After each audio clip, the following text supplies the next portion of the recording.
Hello बच्चों, welcome to silicon classes. आज हम लोग क्लास 10th का एक नया सा और बहुत शानदार सा चैप्टर्स पढ़ने जा रहे हैं। Chapter number first, chemical reaction and chemical equation. तो चलो चैप्टर का नाम लिख लिया जाए।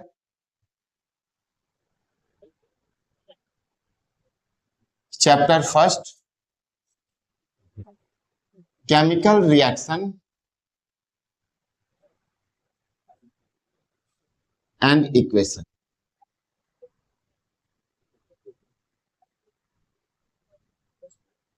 ठीक है, बहुत आसान सा चैप्टर है।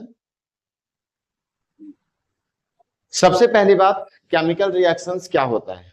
तो बेटा जी, हमारे आसपास बहुत सारे एग्जांपल्स हैं जहां पर केमिकल रिएक्शंस हो रहा है। जैसे आप घर में मम्मी को सब्जी बनाते हुए देखे होंगे। मम्मी ने आलू लिया, बैगन मिलाया, मसाले डाले, पानी मिलाए और उसके बाद सब्जी तैयार। वो भी एक केमिकल रिएक्शन ही है। आप यदि ध्यान से देखो तो हमारे एटमॉस्फेयर में बहुत सारे गैसेस हैं। वो गैसेस भी आपस में रिएक्शन करके रिएक्शंस बनाते हैं। आप एक गिलास वाटर लेते हो, उसमें आप रूअफ़ज़ा मिलाते हो, गर्मी आ रही है, थोड़ा चीनी डाल करके हम लोग उसका एंजॉयमेंट लेते हैं। वो भी क्या है बेटा जी, एक केमिकल रिएक्शन ही है। तो हमारे आसपास एवरीथिंग जो है वो केमिकल रिएक्शन ही है। एक केमिस्ट्री स्टूडेंट के लिहाज से यदि देखा जाए तो मेरे सराउंडिंग में जितनी भी चीजें हैं वो सब केमिस्ट्री ही है, और केमिस्ट्री में केमिकल रिएक्शन ही होता है। तो सिंपली केमिकल रिएक्शंस के मैंने आपको बहुत सारे एग्जाम्पल्स दे दिए। तो कॉपी में क्या लिखेंगे सर, ये तो आपने समझा दिया आसपास ये वो। कॉपी में ऐसा लिखोगे तो सारे तुम्हारे टीचर्स काट देंगे, बोले समझाने आए हैं यहाँ पर। तो बेटा जी, केमिकल रिएक्शंस क्या होता है। केमिकल रिएक्शंस का मतलब होता है जहां पर दो सब्सटेंस आपस में रिएक्शन करे। दो से ज्यादा भी आपस में रिएक्शन कर सकता है, और जब वो रिएक्शन करता है तो कुछ नया सब्सटेंस बनता है। और जो नया सब्सटेंस बनेगा ना, उसकी प्रॉपर्टी पुराने वाले से अलग होगी। आओ पहले हम लोग एक एग्जाम्पल समझते हैं। आप सभी ने देखा है, जाना है कि हाइड्रोजन गैस है ना। अब तुम बोलोगे सर हाइड्रोजन को तो हम H से दिखाते हैं, तो आपने H2 क्यों लिखा। बच्चे, जो भी गैस होते हैं, जैसे हाइड्रोजन गैस है तो हाइड्रोजन का सिंबल H है। ऑक्सीजन गैस है, O लिख दिया तुमने। क्लोरीन गैस है, Cl लिख लिया तुमने। तो नाइट्रोजन गैस है, तुमने N लिख लिया। जो भी गैस होते हैं ना, उनके साथ हम लोग 2 लगाते हैं, डाई एटॉमिक लगाते हैं। इसीलिए यहाँ पर H2, O2, Cl2, N2 इस तरीके से लिखा है मैंने। जब भी तुम कोई केमिकल रिएक्शन करते हो ना, तो जो भी गैस होते हैं उनके साथ हम लोग 2 लगाते हैं। अब तुम बोलोगे सर हीलियम भी तो गैस है, नियोन भी गैस है। तो बेटा जी, हीलियम एक स्टेबल एटम है ना। ये किसी को ना तो इलेक्ट्रॉन देना पसंद करता है, ना तो किसी से इलेक्ट्रॉन लेना पसंद करता है। ये स्टेबल है, और इसीलिए इसकी वैलेंसी आप लोगों ने 0 याद की हुई है। नियोन का भी कॉन्फ़िगरेशन जब आप लिखते हो 2 और 8, तो इसकी भी वैलेंसी भी आपने 0 याद करी हुई है। तो ये सब जो है वो स्टेबल है ना। गैस हुआ तो क्या हुआ, स्टेबल है। और जो स्टेबल गैस होते हैं ना, उनके साथ जो है हम लोग 2 नहीं लगाते। मतलब कभी हीलियम के साथ 2 मत लिख देना, नियोन के साथ में 2 मत लिख देना। बोलना सिलिकॉन वाले ने पढ़ाया था गैस के साथ 2 लगाते हैं, खून निकाल दूंगा मैं। बेटा जी, जो गैस होते हैं ना, उनके साथ हम लोग जो है वो 2 लगाते हैं। लेकिन जब स्टेबल गैस होते हैं तो उसके साथ हम लोग 2 नहीं लगाते हैं। ठीक है बच्चे, चल। तो मेरे चंटू और बंटू, अब इस बात पर ध्यान दो। हमारे पास हाइड्रोजन क्या है, गैस है। ऑक्सीजन भी हमारे पास क्या है, गैस है। अब देखो, ओ ऑक्सीजन गैस का सिंबल O होता है, तो मुझे O लिखना चाहिए था, लेकिन मैंने O नहीं लिखा। यहां पर क्या लिखा, 2। बेटा जी, वो इसलिए लिखा है मैंने ताकि वो गैस का फॉर्म है, और गैस के फॉर्म के साथ 2 लगाते हैं, और अनस्टेबल है ना। तो H2 प्लस O2 आपस में रिएक्शन करता है और क्या बना देता है, H2O। और बेटा जी, H2O क्या है, लिक्विड है ना। वाटर जो है वो लिक्विड है। वाटर सॉलिड फॉर्म में भी मिलता है, ऐसा नहीं है। अब तुम एक गिलास पानी लेते हो, उसको तुम फ्रिज में रख देते हो, तो वो जमता है कि नहीं जमता, वो फ्रीज हो जाता है। तो यहाँ पर वो सॉलिड फॉर्म में है, लेकिन मोस्ट ऑफ द टाइम जो है वो लिक्विड फॉर्म में ही होता है। तो हमारे एटमोस्फेयर में हाइड्रोजन है, हमारे एटमॉस्फेयर में ऑक्सीजन है। दोनों ने आपस में रिएक्शन किया, कंबाइन किया और क्या बना दिया, H2O, जो लिक्विड फॉर्म में।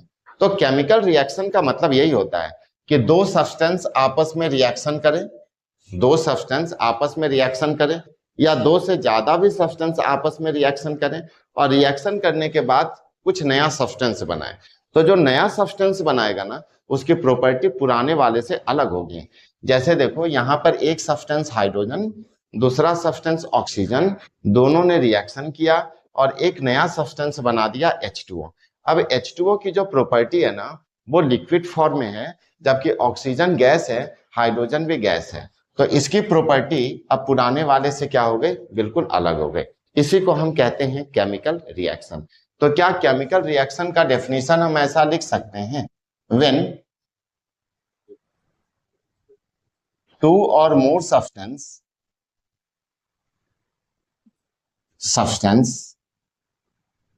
react with each other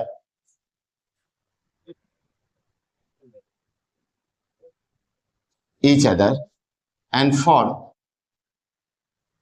react with each other and form new product with their new properties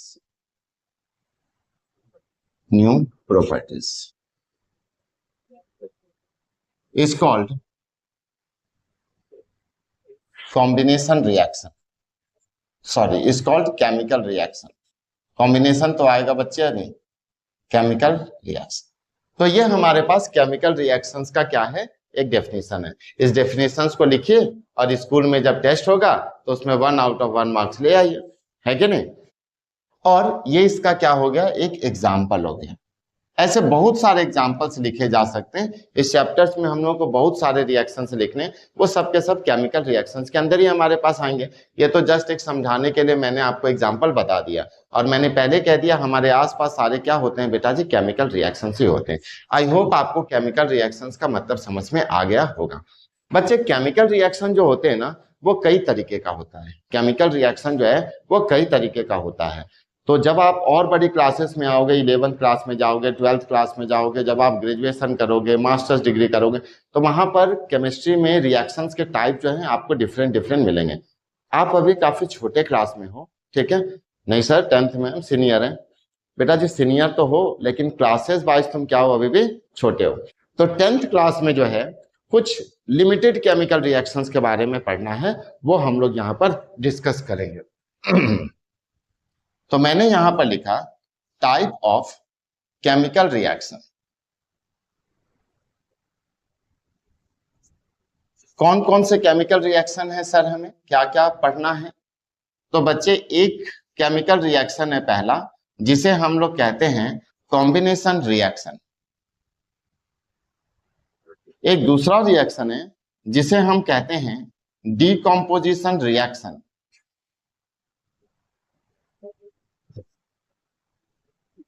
third reaction है, इसे हम लोग कहते हैं डिस्प्लेसमेंट रिएक्शन।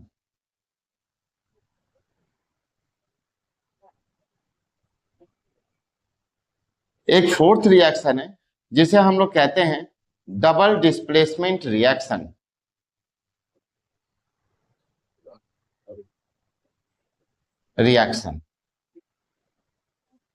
एक फिफ्थ रिएक्शन है जिसे हम कहते हैं एक्सोथर्मिक रिएक्शन।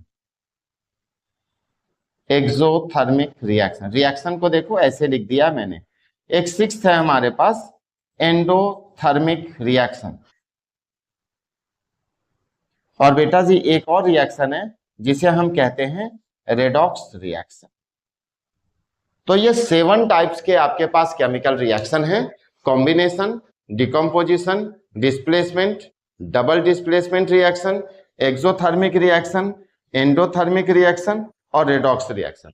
वीडियो को पॉज करके आप अपना नोट्स बनाते चलिएगा। इससे क्या होता है कि आपके पास कंटेंट जो है वो कलेक्ट रहते हैं, ठीक है ना। तो केमिकल रिएक्शंस के इतने सारे टाइप्स हमारे पास स्टोर हैं और इतने टाइप्स के बारे में हम लोग को पढ़ना है। एक्चुअली में रिएक्शंस के और वास्ट हैं, रिएक्शंस ये साथ में खत्म नहीं होते हैं, लेकिन हमें अभी सिर्फ अपने क्लास के अकॉर्डिंग इतने ही के बारे में ही जानना है। तो चलो सबसे पहले हम लोग स्टार्ट करेंगे कॉम्बिनेशन रिएक्शंस के बारे में पढ़ना, और फिर डिकम्पोजिशन डिस्प्लेसमेंट हम लोग आगे करेंगे। तो चलिए हम लोग स्टार्ट करते हैं कॉम्बिनेशन रिएक्शन। तो मैंने यहां पर लिखा एक्सप्लेनेशन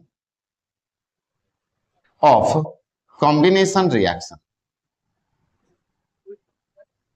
कॉम्बिनेशन रिएक्शन है ना, मतलब कॉम्बिनेशन रिएक्शन क्या होता है।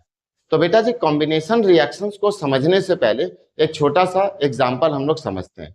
मान लो हमारे पास 2 है एक डिजिट और एक डिजिट है 3। 2 और 3 को हम ऐड करेंगे तो क्या बनेगा 5।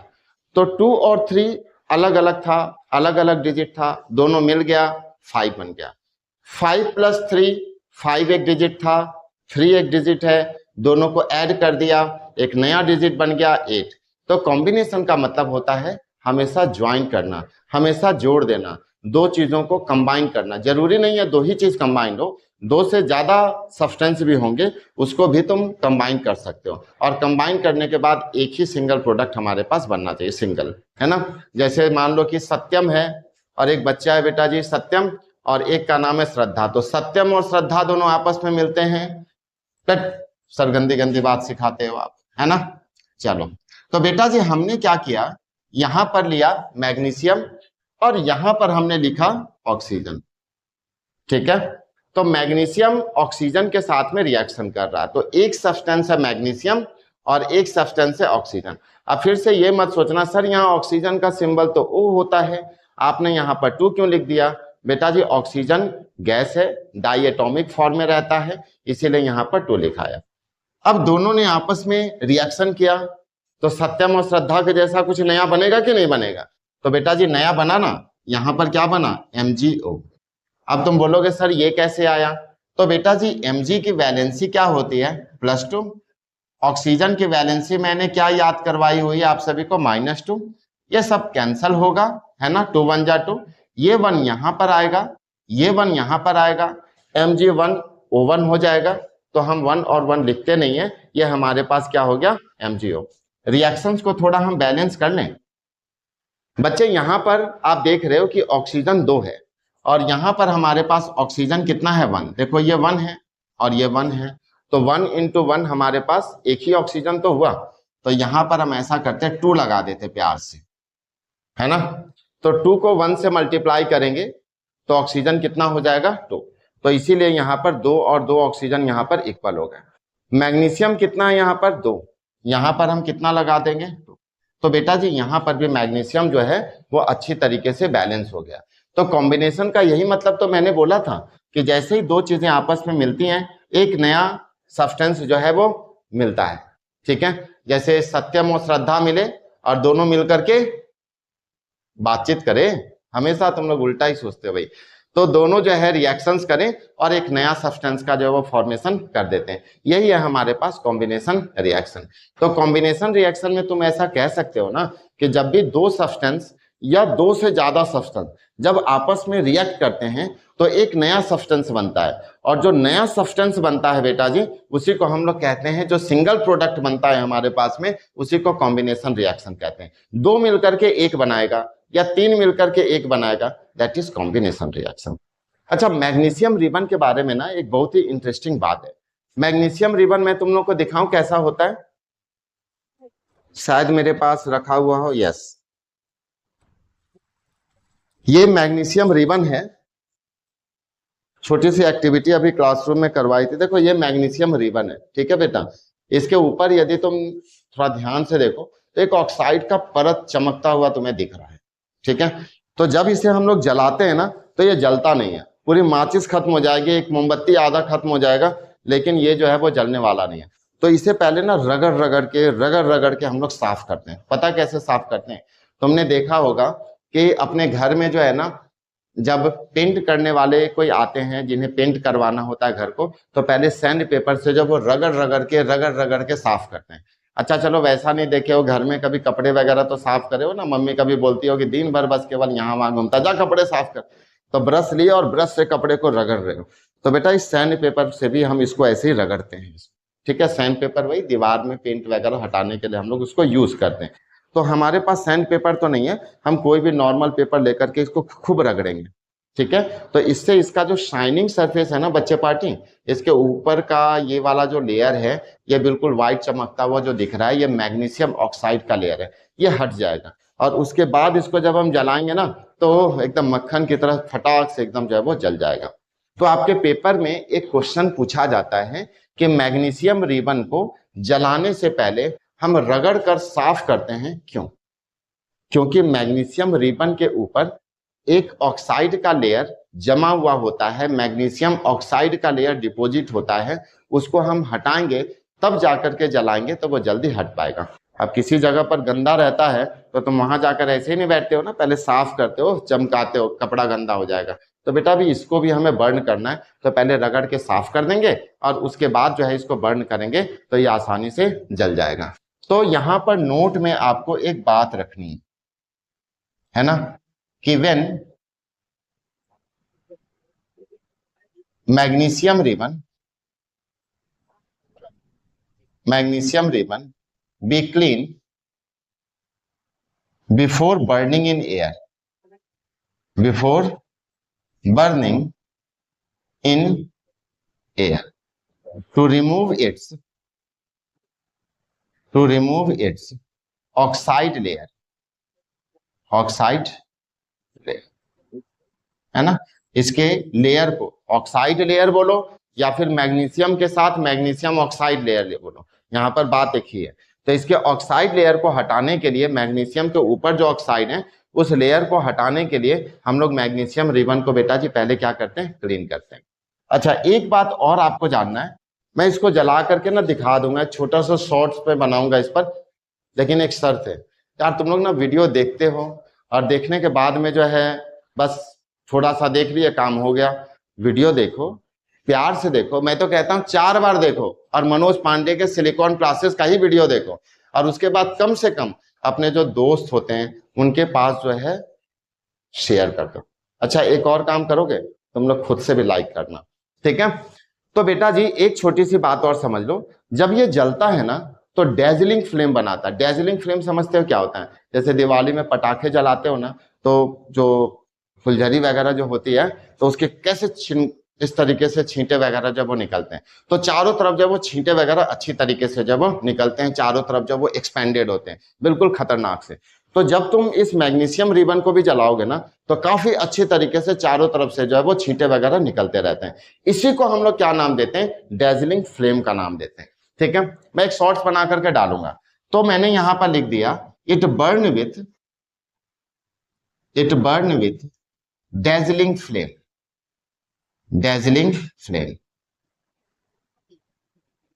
तो बेटा जी ये जो रिएक्शन होता है ना, ये एक्सोथर्मिक इन नेचर भी है ना। मतलब जब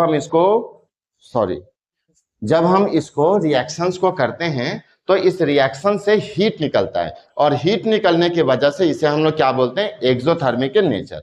तो एक बात यहां पर आप नोट नंबर 3 में भी लिख लेंगे, exothermic in nature.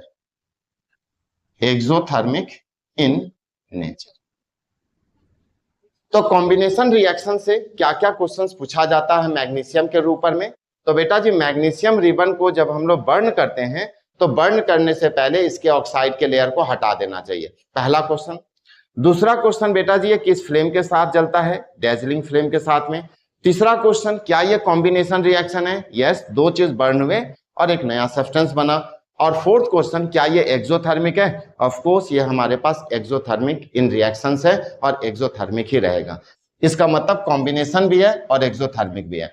I hope बेटा जी आप इस तरह के टॉपिक्स को अच्छे तरीके से कवर कर पाए हो। तो आज के क्लास में हमने पढ़ा कॉम्बिनेशन रिएक्शंस क्या होता है, केमिकल रिएक्शंस के क्या टाइप है हमारे पास में, और केमिकल रिएक्शंस होता क्या है। अब हम अगली क्लास में मिलेंगे और आपको जो है एक नया टाइप ऑफ रिएक्शंस यानी कि डिकम्पोजिशन रिएक्शंस को कवर करके देंगे। अच्छा, कॉम्बिनेशन रिएक्शंस में ना आपके एनसीईआरटी में कैल्शियम ऑक्साइड और वाटर का reaction, it means calcium hydroxides का भी फॉर्मेशन है। मैं चाहता हूं कि आप उसे लाइन बाय लाइन जो है वो अच्छी तरीके से पढ़ें। यदि आपने ये समझा है 100% आप उसे भी समझ लोगे। तो मेरा अगला जो टॉपिक होगा बेटा जी वो डिकम्पोजिशन रिएक्शंस के रिगार्डिंग होगा। तो composition reaction, displacement reaction, double displacement reaction, exo, endo और रेडॉक्स रिएक्शंस, ये क्या होता है। तो जितना कवर होता है मैं आपको बताता हूँ, है ना। बहुत ही अच्छा रिएक्शन है सारा, मीठा सा रिएक्शन है ना। बहुत अच्छा मतलब मीठा सा रिएक्शन है, पढ़ोगे तो मिठास आ जाएगी लाइफ में। चलो तो स्टार्ट करते हैं डिकम्पोजिशन रिएक्शन। तो टॉपिक लिखा मैंने एक्सप्लेनेशन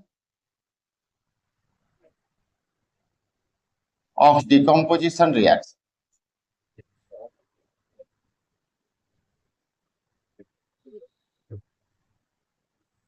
यदि इसका वीडियो आपने पहले वाला नहीं देखा है तो एक बार जरूर देख लीजिएगा, उसमें केमिकल रिएक्शंस, उसके आइडेंटिफिकेशन और कॉम्बिनेशंस रिएक्शंस के बारे में बताया था। आज हम लोग इस decomposition reaction, displacement reaction, double displacement reaction और बस, ठीक है, इतने रिएक्शंस को हम लोग कवर करेंगे। थोड़ा थोड़ा करके पढ़ेंगे बेटा, ज्यादा पढ़ेंगे तो थक जाएंगे, बहुत सारा प्रेशर होता है हमारे पास, है ना। तो चलिए स्टार्ट करते हैं डिकम्पोजिशन, डिस्प्लेसमेंट और डबल डिस्प्लेसमेंट रिएक्शन के बारे में। तो सबसे पहले डिकम्पोजिशन रिएक्शंस के बारे में हम लोग को समझना है। डिकम्पोजिशन रिएक्शंस का मतलब होता है टूट जाना, है ना। जैसे कॉम्बिनेशन रिएक्शंस का क्या मतलब होता है बेटा जी, दो चीजों को जोड़ना, और डिकम्पोज का क्या मतलब है, तोड़ना। तो दो, एक को तोड़ना है, सॉरी एक को जोड़ना है और एक बार तोड़ना है। जोड़ने और तोड़ने में तो हम लोग उस्ताद हैं ही है ना। कॉम्बिनेशन रिएक्शन में हमने जोड़ दिया था और डिकम्पोजिशन रिएक्शंस में हम लोग क्या कर रहे हैं, डिकम्पोज कर रहे हैं, उसे तोड़ रहे हैं, ठीक है। कुछ एग्जांपल्स ले ले पहले। चलो जैसे मैंने ले लिया बेटा जी CaCO3।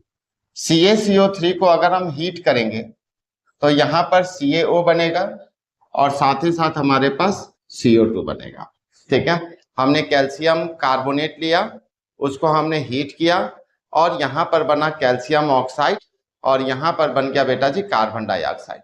तो हमने एक सब्सटेंस लिया है और उसको उसके छोटे फॉर्म में, उसको उसके छोटे मॉलिक्यूलर फॉर्म में हमने ब्रेक कर दिया है।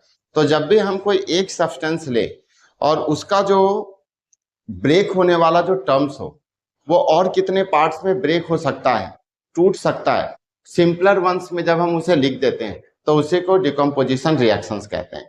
मतलब सिंपल सी बात है, एक सब्सटेंस लिया और उसे हमने दो टुकड़े, तीन टुकड़े में हमने तोड़ करके उसको रख दिया, that is known as decomposition reaction.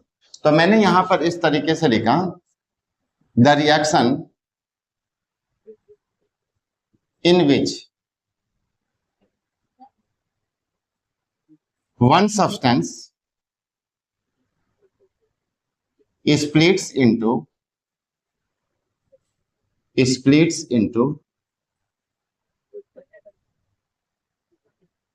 their simpler form, splits into their simpler ones, ठीक है। यह एक ऐसा रिएक्शन है जिसमें हम एक सब्सटेंस लेते हैं और ये स्प्लिट्स हो जाता है। देखो स्पेलिंग वगैरह कभी डबल टी कभी टी आता है, तो ये सब तुम लोग मैनेज कर लेना, है ना। और हम लोग साइंस के स्टूडेंट है, इसमें कुछ इतना भी स्पेलिंग को लेकर के कोई जवाबदेही नहीं होती है। तो one substance splits into two simpler one, है ना। मतलब हमने एक सब्सटेंस लिया है और उसको हमने स्प्लिट कर दिया है, तोड़ दिया है, किसमें, उसके सिंपलर वंस में। जरूरी नहीं है कि इसमें दो सब्सटेंस ही बने, दो से ज्यादा सब्सटेंस का भी फॉर्मेशन हो सकता है, ठीक है। It occur in the presence of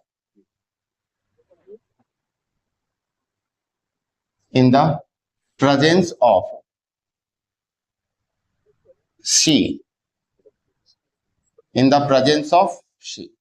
मतलब बोला गया है ये रिएक्शन किसके प्रेजेंस में होता है, तो ये रिएक्शंस बेटा जी शी के प्रेजेंस में होता है। अब तुम बोलोगे सर शी कौन है यहाँ पर, तो बस तुम्हारा तो दिमाग जो है बस कहने वाली बात है। बेटा जी शी का क्या मतलब है, यहाँ पर एस का मतलब होता है सनलाइट, ठीक है।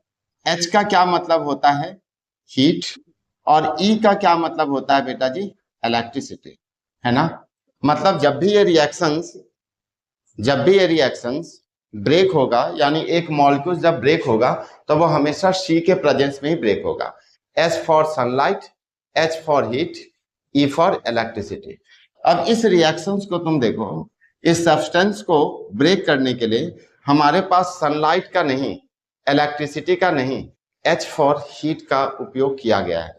इसीलिए इस रिएक्शंस को हम लोग जो है क्या नाम दे सकते हैं, हीटिंग डिकम्पोजिशन रिएक्शन। क्या नाम दे सकते हैं, हीटिंग डिकम्पोजिशन रिएक्शन। तो मैंने यहां पर लिख दिया बेटा हीटिंग डिकम्पोजिशन रिएक्शन।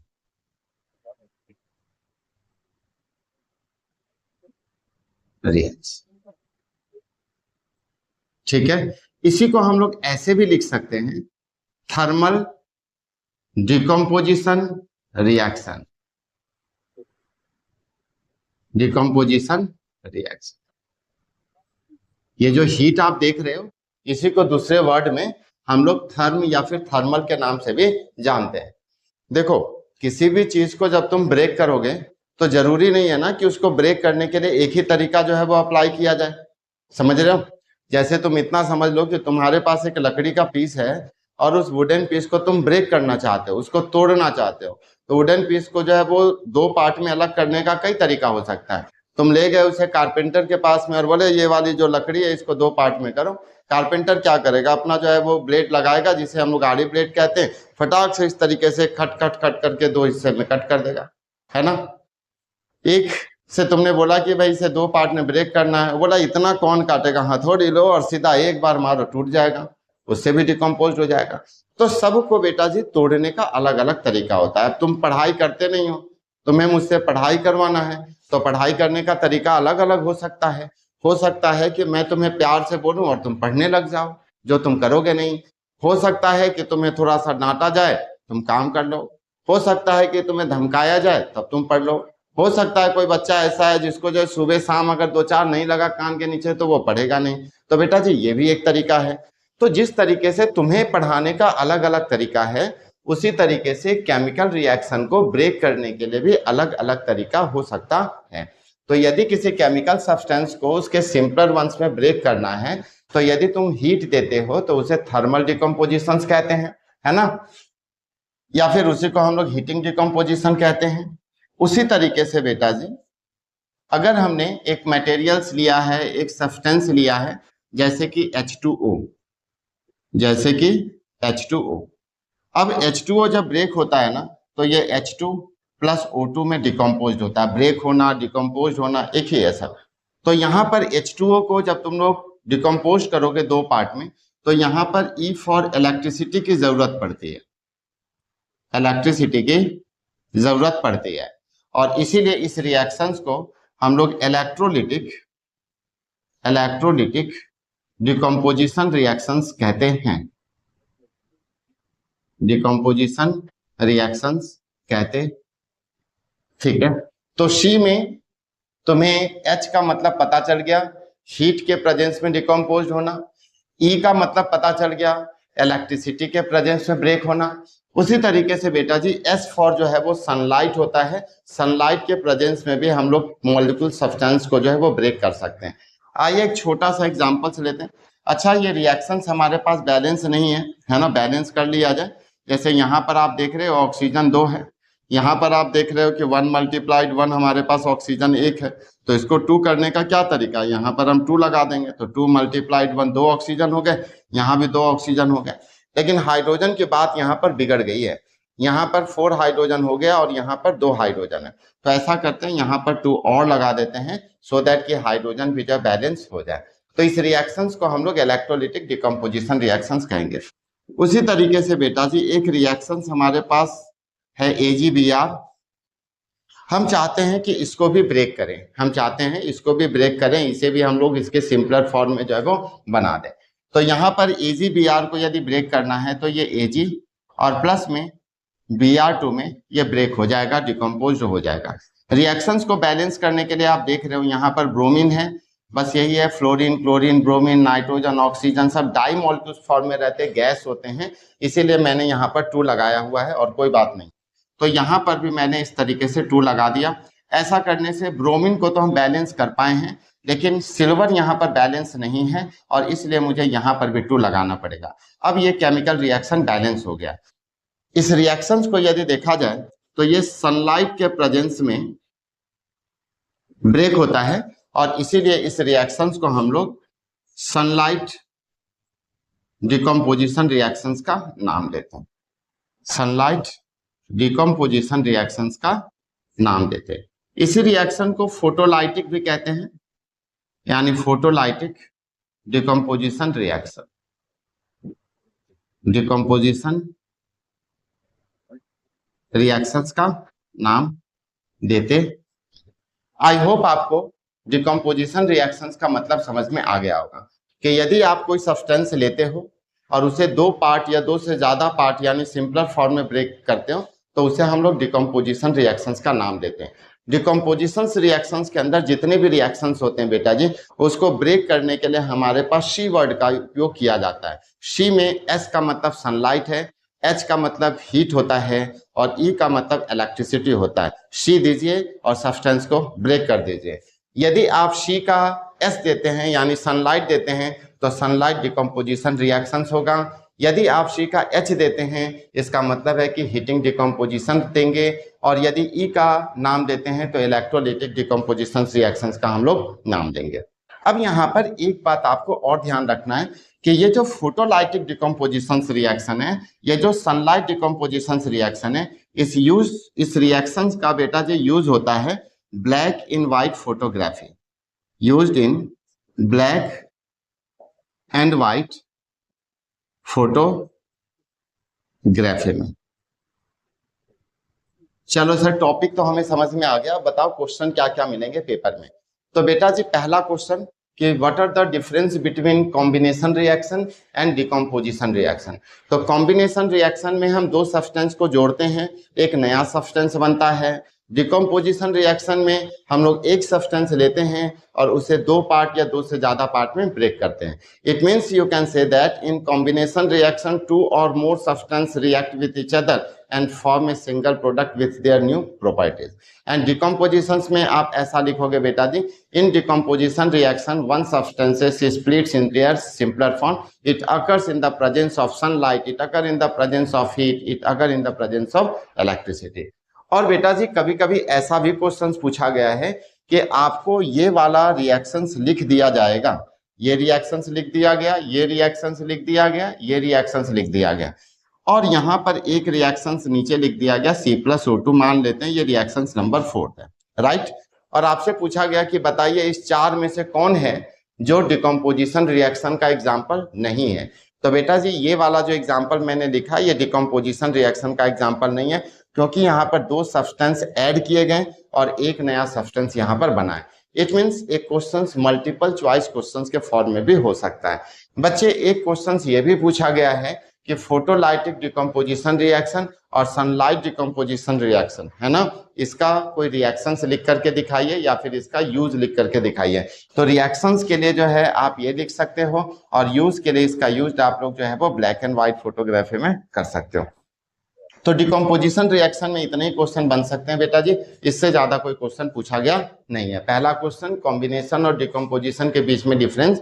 दूसरा क्वेश्चन क्या है बेटा जी, ये जो रिएक्शन है सनलाइट वाले, इसके एग्जांपल्स और यूजेस को याद रखिएगा। तीसरा मल्टीपल चॉइस क्वेश्चंस का जो फॉर्म मैंने बताया है वो याद कीजिएगा, यही क्वेश्चंस आपके पेपर में ज्यादा से ज्यादा पूछा गया है। डिकम्पोजिशन रिएक्शंस के बाद हम लोग आते हैं डिस्प्लेसमेंट रिएक्शंस में। तो इसको मिटा दिया जाए, वीडियो को पॉज कर करके देखते रहिएगा, लिखते रहिएगा। आप लोग नोट्स लिखना बहुत जरूरी है, जब नोट्स ही नहीं रहेगा आपके पास तो बेटा जी एग्जाम के समय आप क्या पढ़ोगे? कद्दू? सर कद्दू तो खाते हैं। चलो आगे बढ़ते हैं बेटा जी, हमारे पास थर्ड जो रिएक्शन है इसका क्या नाम है? Displacement reaction. तो मैंने यहां पर लिखा एक्सप्लेनेशन ऑफ डिस्प्लेसमेंट रिएक्शन।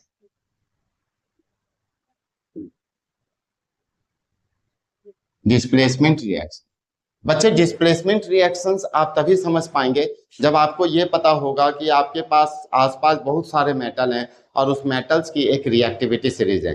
तो चलो सबसे पहले हम लोग एक रिएक्टिविटी सीरीज को याद करें। रिएक्टिविटी सीरीज को याद करने के बाद ही डिस्प्लेसमेंट रिएक्शन को समझा जा सकता है। तो मैंने यहाँ पर एक रिएक्टिविटी सीरीज लिखा बेटा जी, क्या लिखा ध्यान से देखिएगा। कालू नाथ का महंगा आलू जरा फीका लगता है, क्यों मेरी, मेरी का मतलब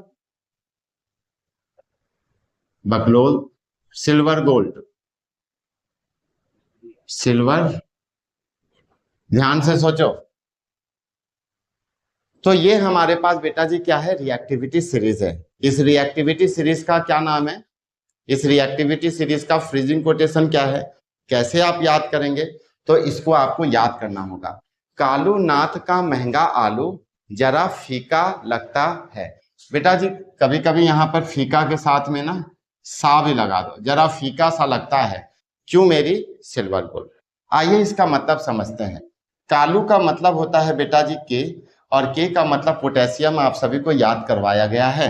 नाथ का मतलब होता है Na, का मतलब होता है Ca, महंगा का मतलब होता है बेटा जी Mg, आलू का मतलब होता है Al, जरा का मतलब होता है बेटा जी Zn, फीका का मतलब होता है बेटा जी Fe, सा का मतलब यहाँ पर होता है बेटा जी Sb।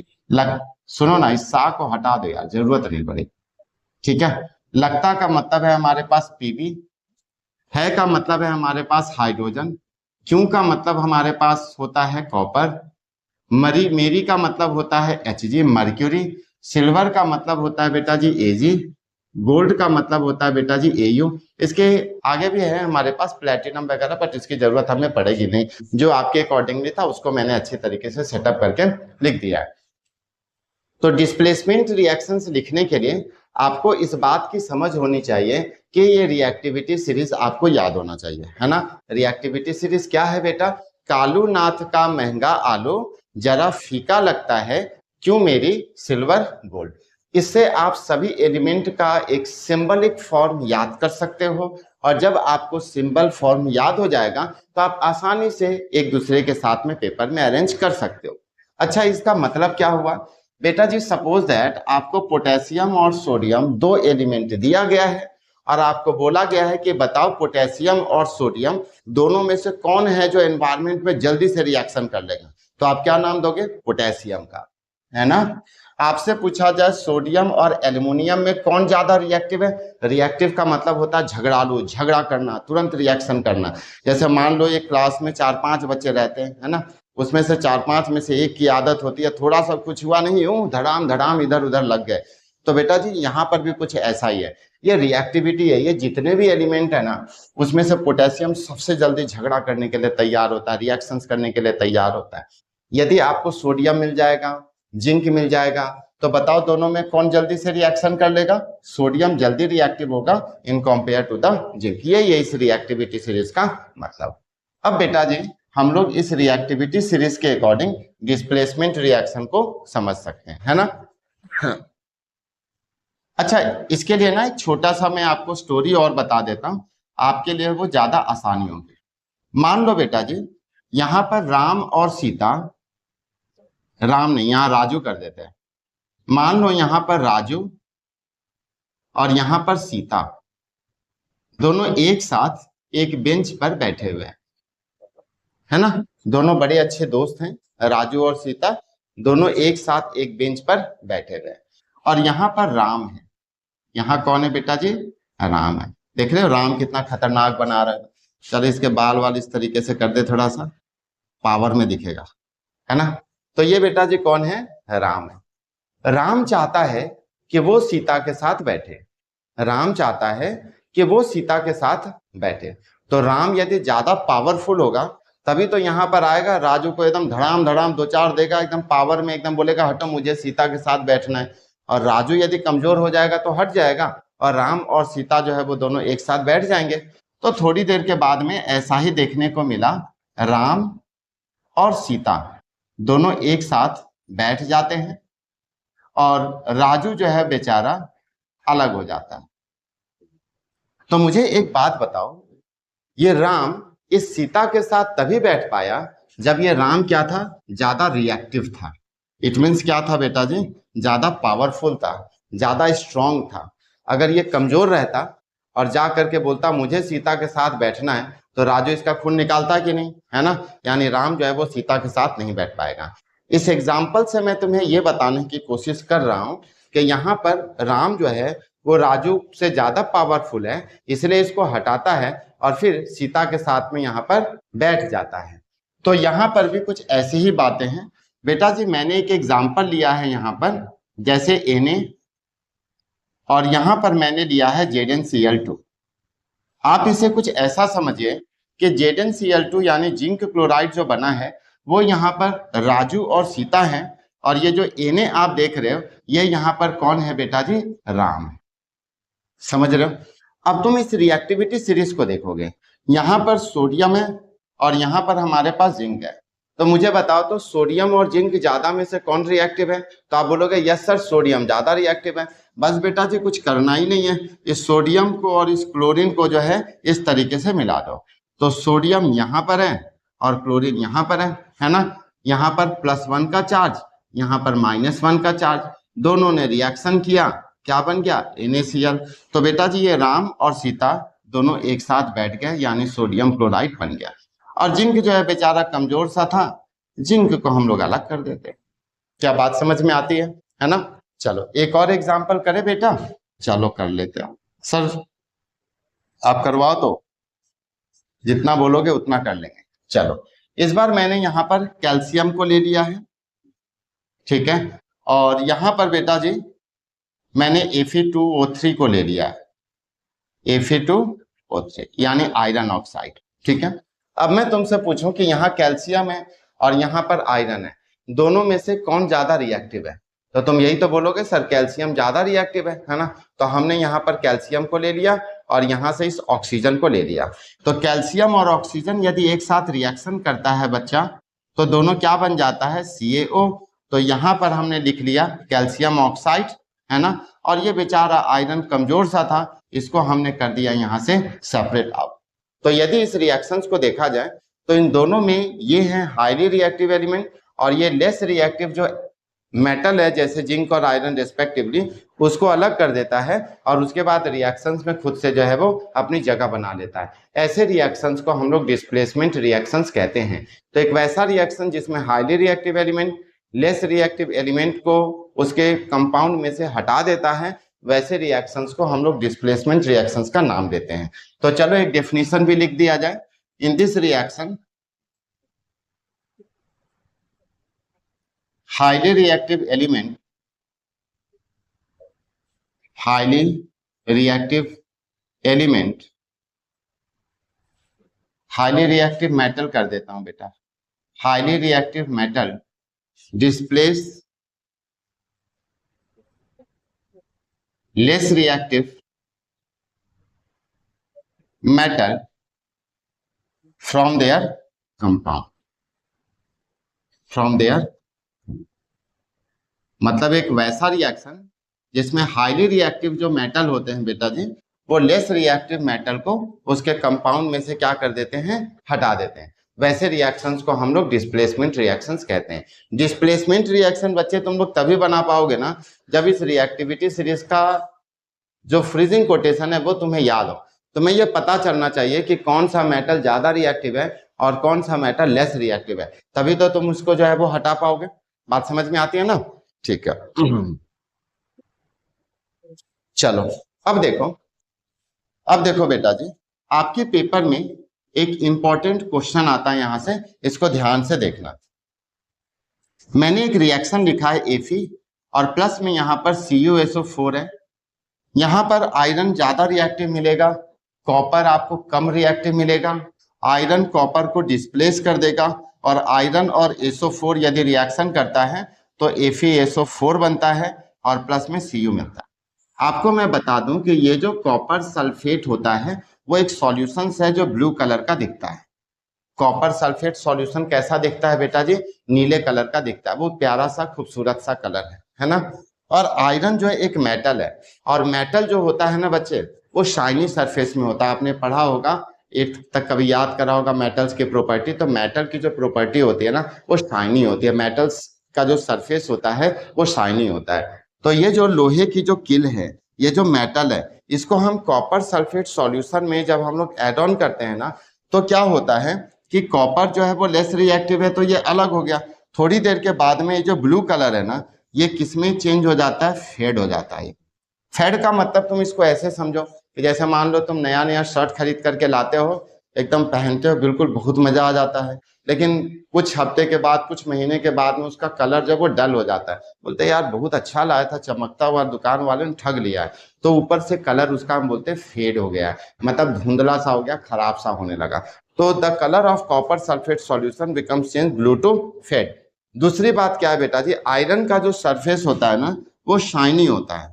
कैसा होता है? शाइनी। लेकिन कुछ समय के बाद में जैसे ये रिएक्शन होता है, इसका जो कलर होता है वो कैसा हो जाता है? ब्राउन। तो आपसे ये क्वेश्चन पूछा जाता है कि the colour of copper sulphate solution change when an iron nail is dipped into it white. Answer आप क्या लिखोगे? Due to the displacement reaction, iron displace copper metal because copper is less reactive, so its color change becomes blue to fade and the color of iron metals becomes shiny surface to the brown। मतलब ये एक displacement reaction है जिसमें iron ज्यादा reactive है, copper sulphate solution में से copper को डिस्प्लेस कर देता है और आयरन का सरफेस शाइनी से ब्राउन हो जाता है और कॉपर सल्फेट सॉल्यूशन ब्लू से फेड हो जाता है। तो बेटा जी ये क्वेश्चन जो है आपके पेपर में आता है, इंपॉर्टेंट है, इसको याद करके रखिएगा। ये पहला इंपॉर्टेंट क्वेश्चन। दूसरा इंपॉर्टेंट क्वेश्चन क्या है बेटा? दूसरा क्वेश्चन क्या इंपॉर्टेंट है कि आपको इसी तरीके का 3 रिएक्शन दिया गया है और एक रिएक्शन जो है वो ऐसा दे दिया गया है, एफी एफी है ना, और प्लस में, या फिर Cu और प्लस में FeCl2। मान लो ये फर्स्ट रिएक्शन है, ये सेकेंड है, ये थर्ड है, और ये मैंने फोर्थ रिएक्शन जो है बच्चे यहाँ लिख दिया है, और यहाँ पर मैंने लिखा CuCl2 और प्लस में Fe। आपसे पूछा गया है कि बताइए ये जो 4 रिएक्शन है इसमें से कौन सा रिएक्शन है जो डिस्प्लेसमेंट रिएक्शन का नहीं हो सकता है। तो बेटा जी यहाँ पर कॉपर लेस रिएक्टिव है, ये आयरन को जो है वो डिस्प्लेस नहीं कर पाएगा, इसीलिए ये वाला जो रिएक्शंस है ये डिस्प्लेसमेंट रिएक्शंस के अंदर में नहीं आता है। आई होप आपको डिस्प्लेसमेंट रिएक्शंस क्या होता है, इसके एग्जाम्पल और 2 इंपॉर्टेंट क्वेश्चन आपको समझ में आ गया होगा। चलो अब हम आगे बढ़े। डिस्प्लेसमेंट रिएक्शन के बाद एक आखिरी रिएक्शन है हमारे पास जिसे हम लोग कहते हैं double displacement reaction. Double displacement reaction काफी छोटा है, तुरंत आसानी से हो जाएगा, इसको हम लोग देख लेते हैं। ठीक है, तो मैंने यहां पर लिख दिया डबल डिस्प्लेसमेंट रिएक्शन। चलो मैंने यहां पर लिखा बेटा जी एक एग्जांपल में, यहां पर मेरे पास NaCl है, ठीक है, और इस जगह पर CuSO4 है। ठीक है, हमें पता है कि सोडियम जो है वो ज्यादा रिएक्टिव है in compare to the copper, इसीलिए सोडियम यहां पर आएगा और इस सल्फेट के साथ रिएक्शन कर लेगा क्योंकि कॉपर को उसने डिस्प्लेस कर दिया है। याद है ना राम और सीता वाली कहानी, है ना? यहाँ पर Na जो है इस कॉपर को हटा दिया और इस सल्फेट के साथ रिएक्शन किया। तो बेटा जी Na की वैलेंसी +1 होती है और SO4 की वैलेंसी -2 होती है, दोनों रिएक्शंस करेंगे और Na2SO4 का फॉर्मेशन कर देंगे। बच्चे अब यहाँ पर कॉपर है हमारे पास में, ये कॉपर जो है कहीं जाएगा नहीं। अब यहाँ पर राम था हमारे पास में और यहाँ पर जो है राजू और सीता बैठे थे, है ना? तो राम जो है वो राजू को हटाता है और सीता के साथ जाकर के बैठ जाता है। तो राजू भी तो कुछ करेगा थोड़ा बहुत, है कि नहीं? अगर तुम एक को हटाओगे तो वो भी तो करेगा। बोला रुक जाओ मैं बताता हूँ, सीधा आता है राम के एरिया में और बेटा चलो सर आप केवल उल्टी बात सिखाते हो, मम्मी पापा को बोल दूंगा मैं। तो बेटा जी यहाँ पर जो Na है ना वो SO4 के साथ रिएक्शन किया, Na2SO4, कॉपर आ गया इसकी गली में और उसके बाद फिर क्लोरीन के साथ रिएक्शंस करवा लिया। तो Cu और Cl जो है वो क्या बन गया बेटा जी? CuCl2। तो मैंने यहां पर लिख दिया CuCl। ये जो रिएक्शंस आप देख रहे हो इस रिएक्शंस को हम लोग डबल डिस्प्लेसमेंट रिएक्शंस कहते हैं, है ना? तो मैंने यहां पर लिख दिया in this reaction exchange of ions occur between two reactant, between two reactant, ठीक है। एक यहां पर प्लस वाला और एक यहां पर प्लस वाला, जैसे Cu की वैलेंसी क्या होती है +2, Na की वैलेंसी क्या होती है यहाँ पर +1, तो यहाँ पर क्या हो गया, इंटरचेंज हो गया, एक्सचेंज ऑफ आयंस हुआ है, और इसीलिए इसको हम लोग क्या नाम देते हैं, डबल डिस्प्लेसमेंट रिएक्शन। एक और बात ध्यान रखिएगा, जो डबल डिस्प्लेसमेंट रिएक्शन होता है ना, इसको हम लोग प्रेसिपिटेशन रिएक्शंस भी कहते हैं। प्रेसिपिटेशन रिएक्शंस का क्या मतलब बताया था मैंने, अगर आपके पास एक सॉल्यूशन है, कोई लिक्विड है, उसमें तुम कुछ चीजों को डिसॉल्व करना चाहते हो, तो वो डिसॉल्व हो रहा है, लेकिन लास्ट में ऐसा हुआ कि कुछ पार्ट नीचे आकर के सॉल्यूशन में बैठ गए, उसी को हम लोग क्या बोलते हैं, प्रेसिपिटेट बोलते हैं। तो जब भी तुम डबल डिस्प्लेसमेंट रिएक्शंस कहते हो, तो तुम्हें हमेशा दो प्रोडक्ट मिलेगा बेटा जी, दोनों में से एक प्रोडक्ट जो है वो इनसॉल्युबल होगा, यानी कि प्रेसिपिटेट होगा, इनसॉल्युबल को ही प्रेसिपिटेट कहते हैं, और इसीलिए इस रिएक्शन को हम लोग प्रेसिपिटेशन रिएक्शंस का भी नाम देते हैं। तो मैंने यहाँ पर ये और भी नाम इसका लिख दिया है, प्रेसिपिटेशन रिएक्शन, ठीक है। दो रिएक्टेंट है हमारे पास में, जब भी ये आपस में रिएक्शन करेंगे तो हमेशा एक प्रेसिपिटेट सॉल्ट का फॉर्मेशन होगा, यानी कि इनसॉल्युबल सब्सटेंस फॉर्म होगा, इनसॉल्युबल सब्सटेंस फॉर्म होगा, यानी प्रेसिपिटेट बनेगा, और इसीलिए इस रिएक्शंस को हम लोग प्रेसिपिटेशन रिएक्शंस कहते हैं। आई होप बेटा जी आपको ये सारे रिएक्शन समझ में आ गए होंगे। एक्सोथर्मिक रिएक्शन,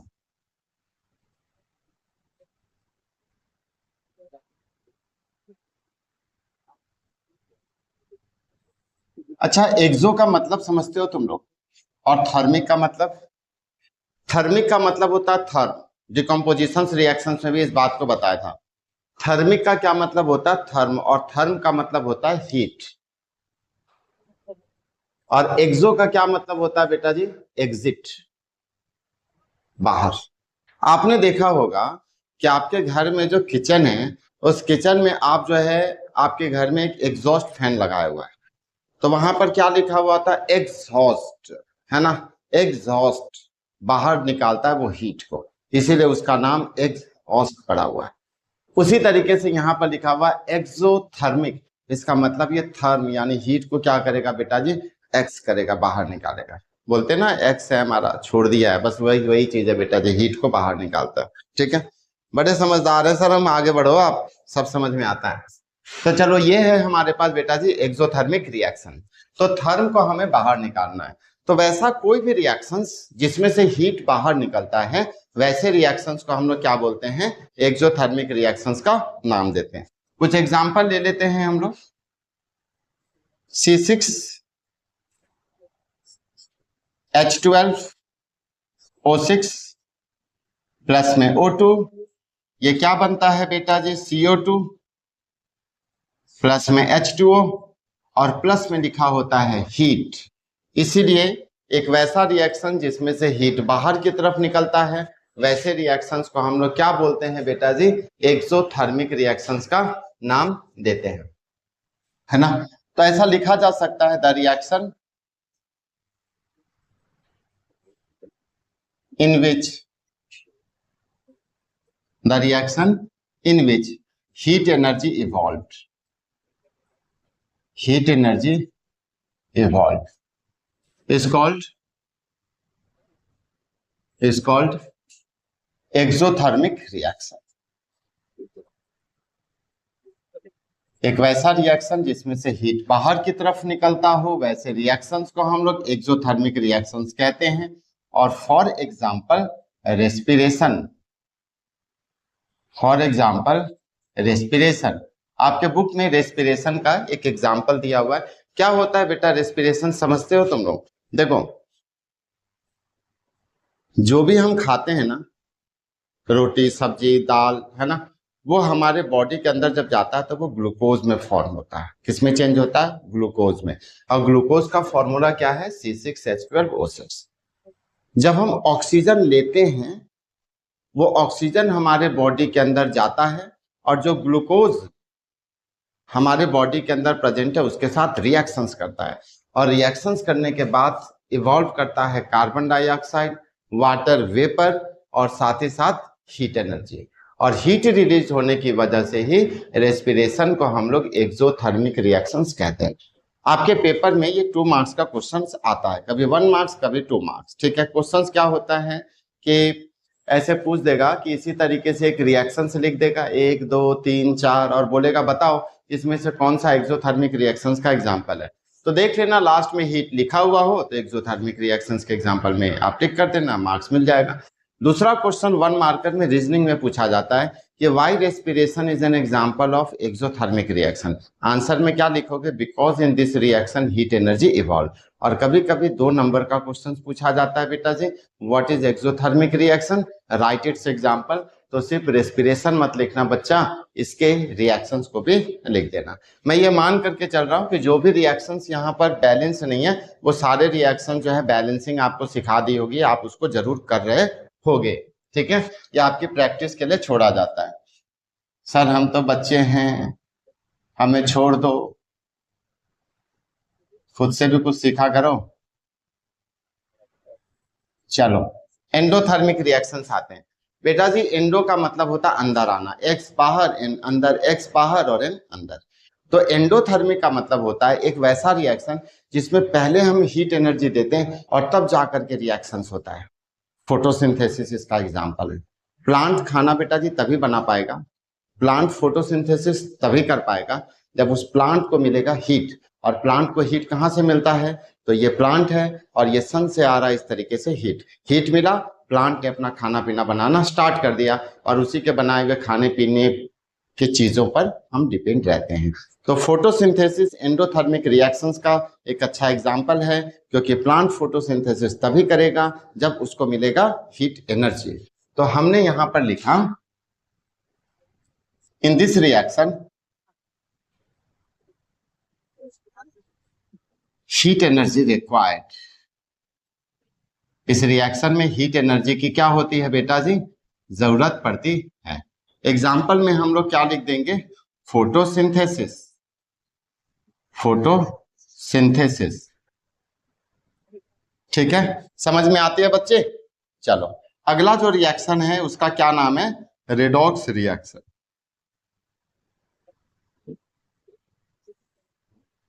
थोड़ा मैं इंक पिला लूं बच्चे इसको, तब तक तुम लोग लिख लो, कुछ लिखना है तो। बोले सर हम तो सिर्फ देखते हैं। लिखा भी करो, लिखा भी करो। पेपर के समय में पूरी बुक थोड़ी ना पढ़ोगे सर, आपकी वीडियो देखेंगे हम।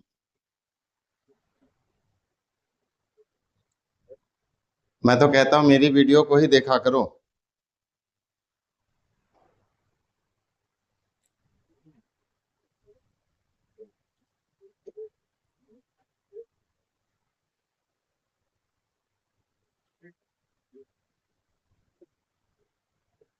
अगर तुम मेरे सामने होते ना और नोटबुक नहीं बना रहे होते, कसम से बता रहा हूं कुछ ना कुछ तो हो जाता। खैर कोई बात नहीं है, मौका नहीं है, वरना फोन से बाहर निकल पाता और कुछ कर देता ना, मजा आ जाता। नोट्स लिखा करो। चलो बच्चे रेडॉक्स रिएक्शंस में हम लोग समझते हैं क्या है ना। रेडॉक्स रिएक्शंस का मतलब है बेटा, एक छोटा सा एग्जांपल समझो पहले, है ना। क्या एग्जांपल दे रहे हो सर? चलो यहां मैं लेता हूं ZnO और यहां मैं लिखता हूं H2। यहां मैं लेता हूं ZnO और यहां पर मैं लेता हूं H2, है ना। तो यदि तुम इस रिएक्शंस को ध्यान से देखो तो क्या होगा? तो क्या होगा? पहले जिंक के पास ऑक्सीजन है, जिंक के पास ऑक्सीजन है, बाद में इस जिंक के पास ऑक्सीजन नहीं रहा, हाइड्रोजन के पास ऑक्सीजन नहीं है, बाद में हाइड्रोजन के पास ऑक्सीजन आ गया। बोला सर क्या पहले और बात कर रहे हो? बेटा जी ध्यान से देखो ना, तुम समझ में आएगा। हम इसे कहते हैं रिएक्टेंट और इसे कहते हैं प्रोडक्ट। रिएक्टेंट में हाइड्रोजन के पास ऑक्सीजन नहीं है, लेकिन प्रोडक्ट में हाइड्रोजन के पास ऑक्सीजन आ गया। रिएक्टेंट में जिंक के पास ऑक्सीजन है, प्रोडक्ट में इसके पास ऑक्सीजन नहीं रहा। कभी मेरे पास कुछ होता है और बाद में वो मेरे पास से चला जाता है। ऐसा तुम्हारे साथ भी हुआ होगा कि नहीं, है ना? कुछ तुम्हारा होगा, उसे कोई और ले गया होगा, होता है कि नहीं ऐसा? यस सर, यस सर, मेरे साथ हुआ है, मेरे साथ हुआ है। चलो, सारे उल्टे सोचने वाले हो तुम। तो यहां पर ZnO है और यहां पर H2 है। जिंक के पास में ऑक्सीजन है, इस ऑक्सीजन को कोई और उड़ा करके ले गया बेटा जी, कौन? हाइड्रोजन। और देखो ये H2O बन गया और जिंक बेचारा रोते धोते अलग सा हो गया यहाँ पर। तो आप इस रिएक्शंस में क्या देख रहे हो? आप इस रिएक्शंस में ये कवर कर रहे हो बेटा जी कि हाइड्रोजन के पास में ऑक्सीजन नहीं था और प्रोडक्ट में हाइड्रोजन के पास ऑक्सीजन आ गया। तो एक वैसा रिएक्शन जिसमें जिसके पास पहले ऑक्सीजन नहीं था और बाद में ऑक्सीजन एड ऑन हो जाता है, उस प्रोसेस को हम लोग कहते हैं ऑक्सीडेशन। ठीक है, it means adding of oxygen is known as oxidation. और जिसके पास ऑक्सीजन था और बाद में जिसके पास ऑक्सीजन नहीं रहता है, उसको हम कहते हैं बेटा जी रिडक्शन। उसको हम कहते हैं रिडक्शन, यानी oxygen add oxidation, oxygen remove reduction, है ना? Oxygen add oxidation, oxygen remove reduction. सीधा सा एक कविता यार, याद कर लिया करें इसको, है ना? और एक वैसा रिएक्शन जिसमें ऑक्सीडेशन भी होता है और रिडक्शन भी होता है और दोनों एक ही साथ होता है, साइमल्टेनियसली का मतलब होता है एक ही साथ होना, वैसे रिएक्शंस को हम लोग क्या बोलते हैं? रेडॉक्स रिएक्शंस कहते हैं। तो थोड़ा सा एक एरो दे दिया प्यार भरा और यहां पर मैंने लिख दिया the reaction in which oxidation and reduction take place simultaneously is called redox reaction। redox reaction एक वैसा रिएक्शन जिसमें ऑक्सीडेशन और जिसमें रिडक्शन साइमल्टेनियसली मतलब एक साथ होता है, वैसे रिएक्शंस को हम लोग क्या कहते हैं? Redox reaction. अच्छा, एक बात और, इसमें से कौन सा एलिमेंट है बेटा जो ऑक्सीडाइज हो गया? कौन है जिसके पास ऑक्सीजन आ गया? तो देखकर तुम्हें पता चल रहा होगा सर हाइड्रोजन है, ऑक्सीजन नहीं था, इसके पास ऑक्सीजन आ गया। तो हम इस हाइड्रोजन को कहते हैं बच्चा कि ये ऑक्सीडाइज्ड हो गया, ऑक्सीडाइज्ड हो गया। ठीक है, डाइज्ड हो गया।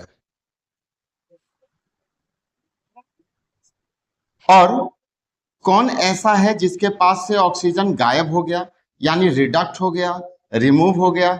तो ZnO, बेचारे के पास ऑक्सीजन था और अब ऑक्सीजन नहीं है, तो इसे हम क्या बोलेंगे?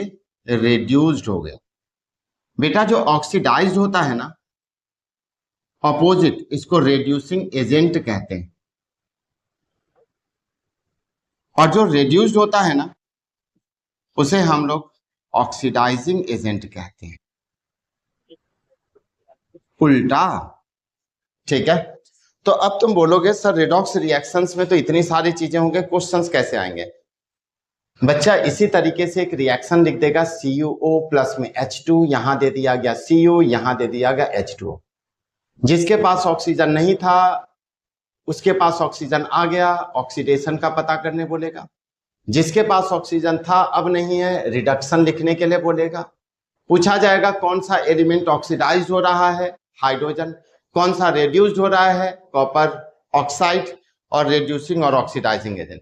तो आपसे ये पूछा जाता है कि आप बताइए ऑक्सीडेशन कहां से कहां हो रहा है, रिडक्शन किससे किस में हो रहा है, कौन ऑक्सीडाइज हो रहा है, कौन रेड्यूस्ड हो रहा है, कौन रेड्यूसिंग एजेंट है, कौन ऑक्सीडाइजिंग एजेंट है। और 3 मार्कर का होता है क्वेश्चन। तो आप बता देना कि हम सिलिकॉन वाले हैं और हमसे ऐसी गलती नहीं होती है, हम बिल्कुल सही सही लिख करके आते हैं पेपर में। आई होप बेटा जी आपको एक्सोथर्मिक, एंडोथर्मिक और रेडॉक्स रिएक्शंस में अच्छे तरीके से आपको समझा पाया हूं। छोटी छोटी 2 चीजें हैं, उसको एक बार आप अच्छे से यहीं पर समझ लो। एक टॉपिक आपको एनसीईआरटी में पढ़ना है जिसे हम लोग कहते हैं रेंसिडिटी। क्या होता है रेंसिडिटी? आपने देखा होगा कि आपके घर में जब भी नमकीन के कोई पैकेट आती है ना, या कोई बिस्किट आता है, तो मम्मी क्या करती है, उस नमकीन को खुले में रख देती है पेपर पर और सबको बोलते हैं जिसको जब मन हो खाना। नहीं ना, नमकीन को ऐसे ही इसी तरीके से रख दिया जाता है? जवाब है नहीं। जो भी बिस्किट आता है, जो भी नमकीन आता है, ड्राई फ्रूट्स आते हैं, बेटा जी उसको मम्मी एयर टाइट कंटेनर में बंद करके रखती है ना, एक डब्बा जहां पर एयर जो है वो जल्दी से पास ना कर पाए, सो दैट कि वो उसमें आसानी से रखा जा सके और वो हवा से रिएक्शन नहीं कर सके। क्योंकि बेटा ऑयली और फैटी सब्सटेंस जो होते हैं ना, यदि वो ऑक्सीजन के कांटेक्ट में आ जाते हैं तो उसका टेस्ट चेंज हो जाता है, उसका कलर चेंज हो जाता है, और इसी प्रोसेस को हम लोग रेंसिडिटी कहते हैं। अच्छा, मान लो कि आपकी मम्मी ने कहा कि बेटा मैं तुम्हारे लिए ना पूरी और छोले बना रही हूँ, ठीक है। अगर मम्मी आपको पूरी गर्म गर्म बना करके दे तो खाने में बहुत मजा आता है ना। आज मम्मी को बोल देना मम्मी आज सर ने बोला बनाने के लिए, है ना। और जब पूरी छोले तुम गर्म गर्म खाते हो ना, ओ हो एकदम बिल्कुल मजा सा जाता है। लेकिन वही पूरी बेटा जी मम्मी आज बनाए तुम्हारे सामने और 4 दिन बाद तुम्हें खाने के लिए तो उस पूरी को खाओगे तो तुम्हें मजा आएगा? जवाब है नहीं। क्योंकि वो पूरी बेटा जी एयर से, ऑक्सीजन से ऑक्सीडाइज हो गया रिएक्ट करके, उसका टेस्ट, उसका कलर सब कुछ चेंज हो गया। और इसी प्रोसेस को हम लोग क्या बोलते हैं? रेंसिडिटी। इसका मतलब तुम ऐसा कह सकते हो ना कि जब भी कोई ऑयली फूड सब्सटेंस या फैटी फूड सब्सटेंस जैसे ही ऑक्सीजन के प्रेजेंस में आता है वो ऑक्सीडाइज हो जाता है, जिससे उसका टेस्ट, उसका कलर चेंज हो जाता है, और इसी प्रोसेस को हम क्या कहते हैं? रेंसिडिटी। रेंसिडिटी से बचने के लिए तुम क्या कर सकते हो? किसी भी ऑयली फैटी सब्सटेंस को एयर टाइट कंटेनर में रख सकते हो, और क्या कर सकते हो? उसे नाइट्रोजन गैस से इन्फ्लुएंस करवा सकते हो, नाइट्रोजन गैस से प्रभावित करके जो है ऑक्सीडेशन को रोका जा सकता है। आपने देखा होगा बच्चे कि मार्केट में जब तुम नमकीन की पैकेट लेने के लिए जाते हो, जैसे हल्दीराम का भुजिया हो गया, चिप्स हो गए, है ना, तो जब तुम चिप्स की पैकेट लेने के लिए जाते हो तो क्या होता है? 10 रुपए लेता है और थोड़ा सा उसमें जो चिप्स दे देता है। मुझे बहुत गुस्सा आता है देख करके, लेकिन क्या करें बेटा, जैसे उस पेपर को तुम, प्लास्टिक को थोड़ा हटाते हो तो उसके अंदर के जो गैसेस को तुम देखोगे, देख क्या पाओगे? गैस को, उसके अंदर नाइट्रोजन गैस भरा हुआ होता है। इसी की वजह से जो उसको थोड़ा सा कॉस्ट इफेक्टिव भी जो नहीं है, थोड़ा सा कॉस्टली पड़ता है। यदि उसका पैकेट काफी बैलेंस्ड हो, यानी उसका जो पैकेट हो वो फुला हुआ आपको ना दिखे, एक्सपेंडेड ना दिखे, तो दुकान वाले को जो है वापसी कर देना और बोलना इसको हम नहीं ले सकते क्योंकि इसके अंदर का नाइट्रोजन गैस जो है वो क्या है? बाहर है। दुकान वाले ज्यादा भीड़ मत जाना, समझा देगा अच्छे से, है ना। तो बेटा जी रेंसिडिटी का क्या मतलब हुआ? When the oily and fatty food comes in the contact of